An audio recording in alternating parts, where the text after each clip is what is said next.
friends. How are you this afternoon? I trust that you are all okay. We thank God for His grace and His mercy. This afternoon, we are carrying on with the story of Abraham. This afternoon, we are in chapter 16. The last video, we were in chapter 15, where God actually promised Abraham and his wife that they were going to have descendants which were going to be like the sand of the sea. And he had said they will have a child of their own, a child from Abraham's seed. Because Abraham was worried and he even said to God that his inheritance was going to be taken by one of his servants. But God assured him in chapter 15 that he was going to have a child. And he asked him to bring a sacrifice, which God approved. And so let's hear what happens in chapter 16. Verse 1 says, "Now Sarai, Abraham's wife, had borne him no children, and she had an Egyptian maid servant whose name was Hagar." So we are told that Sarai, up to this time, she still didn't have children. They still didn't have a child as a couple. And we are hearing of the Egyptian maid servant whose name was Hagar. And verse 2 says, "So Sarai said to Abraham, 'See now that the Lord has restrained me from bearing children.'" This statement is not true, because God had promised that they were going to have descendants. So the child was coming. The child was on the way, but Sarai was becoming impatient. She did not want to wait for the Lord's time, for God's time. She did not want to wait. She was becoming impatient. And now she is transferring that impatience to Abraham. Let's hear what Abraham says about the suggestion. "Please go into my maid. Perhaps I shall obtain children by her." And Abraham heeded the voice of Sarai. Sarai says to Abraham, "Go into my maid, Hagar, and so that we can obtain children through Hagar." And Abraham listens to Sarai. He didn't even question anything.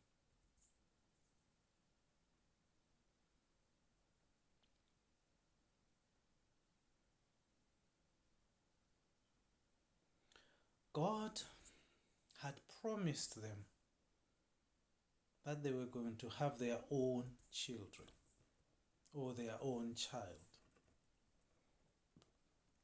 He had not said to them they were supposed to use surrogacy to get those children. But Sarai became impatient and transferred the impatience to Abraham, who failed to show leadership qualities by rejecting that idea. He, however, did not put his foot down and say to Sarai, let's wait for the Lord. Let's wait for God's time. He did not do that. And as you continue, it says, then Sarai, Abraham's wife, took Hagar, her maid, the Egyptian, and gave her to her husband Abraham to be his wife, after Abraham had dwelt 10 years in the land of Canaan. So Sarai takes this a step further. She did not only suggest Hagar to Abraham, but actually gives Hagar to Abraham. And Abraham still does not question anything. He does not say anything. He does not resist that. He doesn't even give second thoughts about what is happening. He just accepts everything. Sarai manipulated him, and he allowed himself to be manipulated.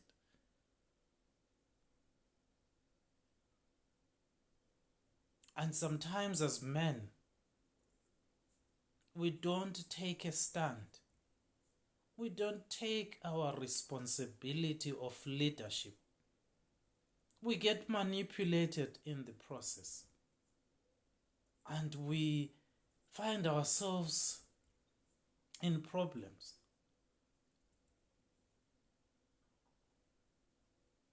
Because of not standing for what is right. We don't resist manipulation. Some of us can't even say no.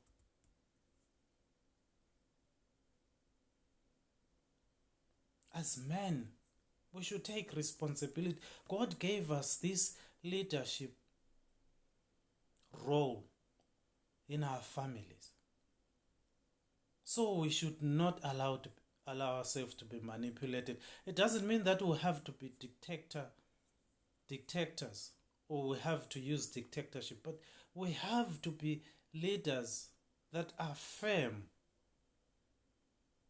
that will resist some of the things like what happened in this case. As you carry on, so he went into Hagar and she conceived.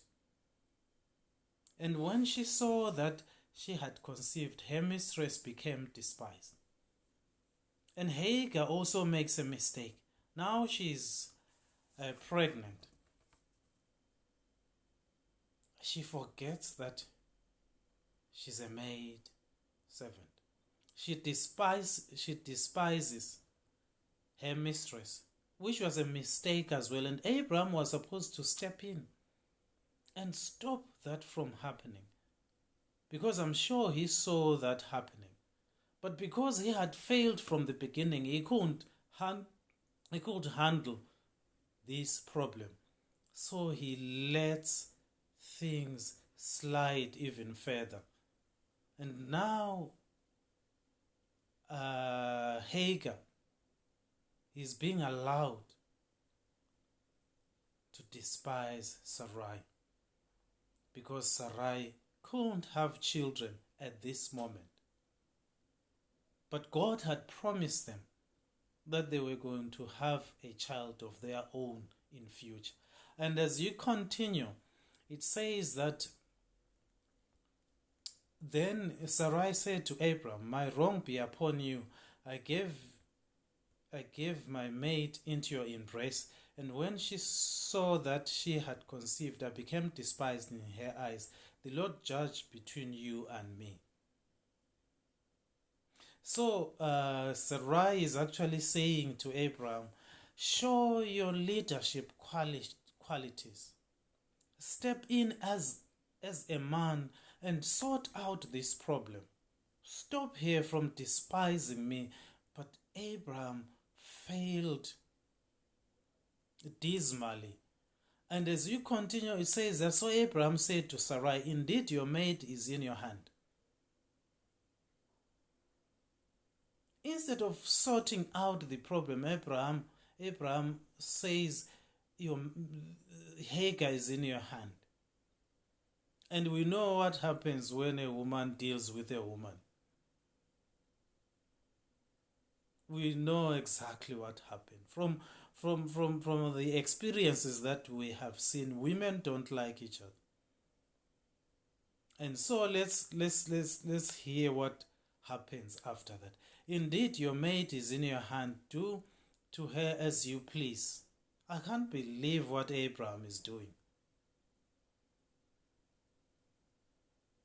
He says that do what you want with Hagar. And Hagar is pregnant now. She should be treated as someone who's pregnant. But Abraham says to Sarai, do what you want with her. And it says that and Sarai dealt harshly with her. She fled from her presence. Sarai was harsh to Hagar. And Hagar fled. And we find her in the wilderness. And let's hear in verse 7 what happens in the wilderness. Verse 7 says, now the angel of the Lord found her by a spring of water in the wilderness, by the spring on the way to Shur. So we read here that she was found on her way to Shur. And the angel said to her, Hagar, Sarai's maid, where have you come from and where are you going? Hagar is asked a question, where are you coming from and where are you going? And she says, I'm fleeing from the presence of my mistress, Sarai. Hagar says, I'm running away from my mistress, Sarai. Verse 9, the angel of the Lord said to her, return to your mistress and submit yourself under her hand. The angel says to Hagar, go back. In other words, you made a mistake by despising your mistress. Go back to your mistress and make sure that you don't despise her. Because she is your mistress, you are her servant. Being pregnant doesn't make you special. You are still under Sarai. Then the angel of the Lord said to her, I will multiply your descendants exceedingly, so that they shall not be counted for multitude. And the angel of the Lord said to her, behold, you are with a child, and you shall bear a son. You shall call his name Ishmael. So the angel says to her, I will multiply your descendants, and they shall not be counted. And you are with a child. You are carrying a child. You will bear a son, and you shall call his name Ishmael, because the Lord has heard your affliction. The angel says to her, God has been kind to your affliction. God has heard, or rather, God has seen your affliction. And your child will be a hunter. He shall be against every man, and every man hand against him, and he shall dwell in the presence of all his brethren. And verse 13 says, Then she called the name of the Lord who spoke to her, You are the God who sees. For she said, Have I also seen him who sees? Therefore, that's verse 14. Therefore, the well was called Beer-lahai Roy. Observe, it is between Kadesh and Bered. So Hagar bore Abram a son, and Abram named his son, whom Hagar bore Ishmael. Abraham was 86 years old when Hagar bore Ishmael to Abram. So the angel tells Hagar to go back, and Hagar is told that she would have a child and name the child Ishmael. So she went back and she gave birth to Ishmael. What do we learn from this story? There are many lessons that we learn from this story. But I'm sure the main lesson in this story is about trusting God, waiting for God to fulfill his promise or his promises, being patient. If Sarai and Abram were patient, what happened could not happen. But because they were impatient, they allowed the impatience to take over their lives. They ended up doing what they did, which was not what God had told them. God was very specific that you will get your own child. But they were not patient. And as a result, they messed up things. What does this teach us? There are things that we pray for. And God says to us, wait, my child. I will give you this particular thing at a particular time. And how many times have we done the same thing?